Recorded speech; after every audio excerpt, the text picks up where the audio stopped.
And now the situation has been changed again, and we are supposed to find the minimum of the distance PR. So let's first try to find the distance PR by doing a modulus to this vector PR. So what we will have is going to be a modulus of 3 lambda minus 1, lambda minus 2, and 1 minus 2 lambda. This is what we have gotten in part 2 of the question. So this is going to be square root of 3 lambda minus 1 square plus lambda minus 2 square plus 1 minus 2 lambda square.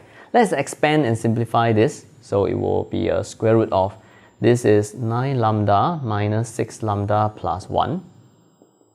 And this will be lambda square minus 4 lambda plus 4. And this will be 1 minus 4 lambda plus 4 lambda square.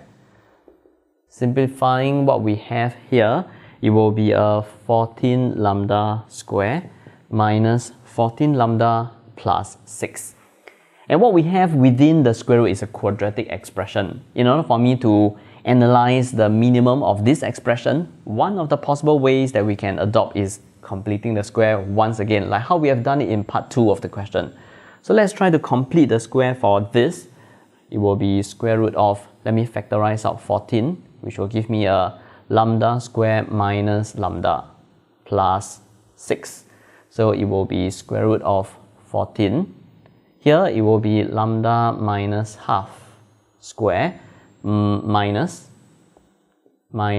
half square. So this plus 6, which will then reduce to 14 of lambda minus half square plus 5 over 2. With the completed square expression, it is now way easier for us to analyze the minimum of this quadratic expression over here.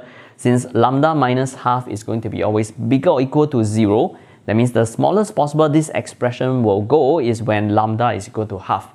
Because when lambda is anything but half, that means this expression here is going to be positive, which will then add to 5 over 2. So the minimum will be when lambda is equal to half, and then this expression can be equal to 0. Which means that in order for PR to be the minimum, what we will do is to let lambda be equal to half. So when lambda is equal to half, the point R is going to have a position vector as half of 3, 1 minus 2, which means that the coordinates of R when PR is the minimum will be 3 over 2, 1 over 2, and minus 1. And the smallest possible or the minimum possible of the length PR, that is also when lambda is equal to 1 over 2, which will be square root of 14 of 1 over 2 minus 1 over 2 square plus 5 over 2. This is 0 like what we have discussed. So the minimum PR is going to be square root of 5 over 2.